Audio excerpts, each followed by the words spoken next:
What up, everybody? It's Nitro from Life's Resurrection Project. How's everybody doing tonight? So, I'm gonna start off this one with back in, I want to say 2006 or 7 or 8, something like that. They had the Mississippi Valley Fairgrounds in the Quad Cities, and the Hells Angels came with a tent, and we was able to go in and get a book signing with Ralph Sonny Barger. So I did get his book and Sonny's signature in the book. Of course, he asked me what I wanted him to write, so he wrote whatever I told him. It was keep the rubber side down and the sun on your back, and then he signed it Sonny Barger, and he put to Steve on it. So that was cool. I got to meet the legend himself. But today's topic is plant and spirit shamanism. It's traditional techniques for healing the soul. You got to understand, I was born in 1965, so I was raised in the 70s.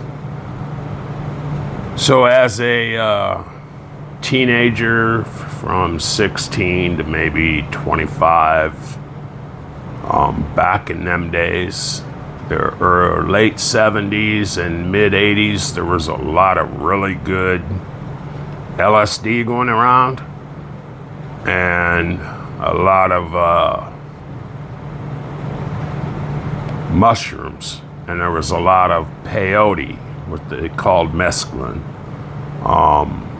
And, you know, being on the reservation, you could kind of, do what you wanted, because the outside law enforcement had nothing to do with what happens on the reservation, stays on the reservation, kind of like Las Vegas.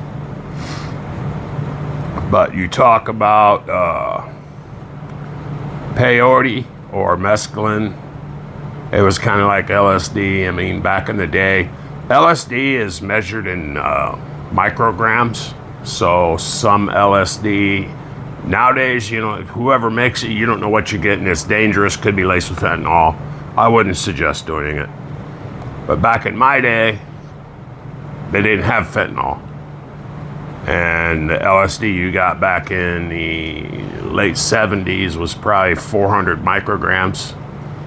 And you would trip hard for about 12 hours, 10 to 12 hours. You could do nothing but laugh, make you feel good. And for somebody that his whole life that's dealt with depression, I always found LSD my cure. It always, and medically, there's a study done through psychologists at a place in, I think it's Harvard or Yale. It's called MAPS. So they do studies on LSD, peyote. They do studies on psilocybin and DMT and all these things that help cure alcoholism and helps completely cure depression. Helps completely cure PTSD. 2/3 of the patients out of 100 patients, 75 of them a year later had no reoccurring PTSD moments. That was on MDMA, which is ecstasy, but it's all done through clinical trials and doctors. Being studying shamanism, I've done mushrooms my whole life. Yeah, when I was a kid, we did a lot of acid in the 70s, and I probably did 500 hits over a matter of that 10-year span. And because I was young, I was lucky it didn't completely turn me into a crazy schizophrenic. Not saying that I'm not. But on the real note, don't do drugs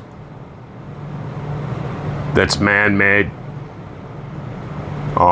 If you want to open your mind, I think psilocybin's the way to go. Some states are legalizing it. Microdosing is helping people. And my entire life, since I was a kid, I'm talking Cambodians, and they're a certain kind of mushroom. And then you have golden teachers. Those are another certain kind of mushrooms. There's hundreds of different kinds of mushrooms. And they are poison. You're putting poison in your body. But what the mushroom, the psilocybin, does is it shuts down a portion of your brain, I would call the ego portion. It completely shuts that down, and it opens up the rest of the brain. So everything becomes brighter. The sky's brighter, the trees are brighter, the grass is brighter. Things, sparkle and glisten, and you can sometimes hear the trees talking to you. You can see things in the skies. You think you're mentally talking to animals, and it's always been a good time. It's always helped with my depression. But I never really went. I've always been one that took the proper dosage. I'm not one of these people that, took more than I needed. Yep, not me. Wasn't me. But anyway, usually about 3 grams when it comes to psilocybin is usually a normal dose for an adult. And what was it, maybe about a year ago? Yeah, about a year ago, I got some penis envy mushrooms. And I had some Cambodians, I had some golden teachers. So we went on a retreat. It's going to be a whole weekend of me and a couple native, former, First Nations people. Camped out. I set up the sound system, set up the stage, jammed out, had music playing all weekend long. We wound up doing all of the Cambodians, had a good time. The brothers rolling around in the grass, talking to, little tiny bugs, and talking to the sky with their mind, and, crazy stuff, One thing about psilocybin is no matter how old you are, it'll take you back to your childhood. So, and you'll have a good time. And it'll bring you out any kind of depression you have. And you'll stay out of that depression for months. So we had this party for 3 or 4 days. And I had these penis envies. I hadn't touched them yet. So I was like, well, I just did 3 grams of these Cambodians and had a good time. So I was like, I'm going to do 3 grams of the penis envy. No. You don't do 3 grams of penis envy, do you, Mommy? No, you don't. Trust me. So, my one brother, he's smaller than me. I was like, man, these are, supposedly the strongest psilocybin mushrooms in the world. You're small. I'm going to just give you a gram. But I'm, 6'2", 240. So I was like, I'm going to do my normal 3. And within about 45 minutes, my bro was spinning in circles, projectiling stuff out of his stomach. And it was like, a tornado of vomit. So at least he got rid of what he had. With me, when it hit me, it completely shut me down. So what I saw was he was talking, and then all of a sudden everything, the colors went and everything went, and then all of a sudden as he was talking, he faded out. and I seen this giant alien spider crawl into my ear, and it had a big alien head and a spider body with big long spider legs, and it wrapped itself around my brain. And as it had its little legs around my brain, it would flick my brain with one of his legs, and whenever it would flick, it would shoot me from the earth up into the nebulae. So I was in outer space in a whole nother galaxy, looking down at the planet with aliens telling me knowledge that should not be known by the human race. I'm not going to share this knowledge because to me it was just me tripping balls. But I think you have. I'm doing this for the one reason that penis envy is not something to play with. If you have penis envy mushrooms, you must microdose with them, which means putting, grinding it into a powder, putting it in a little bitty capsule and doing 1/10 of a gram to help with your depression. The trip that I had went into, I was gone for, I would say, 8 hours, and I didn't know if I was going to survive it. I wound up having to call and leave the reservation. I called Brat. I told Brat, I can't drive. I can't, you have to come get me. I'm not going to the hospital. I know I've just taken too much.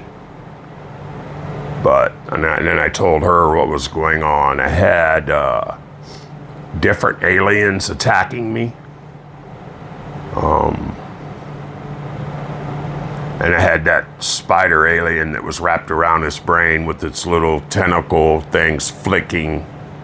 And it would flick at my head, and then dark things would come in from the side and try to take me, and told me they wasn't letting me come back to Earth, that this knowledge is forbidden, and you're going to be kept out here into outer space, and we're never taking you back down to the planet.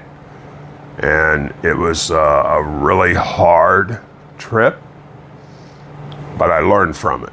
So that's Nitro's penis envy story.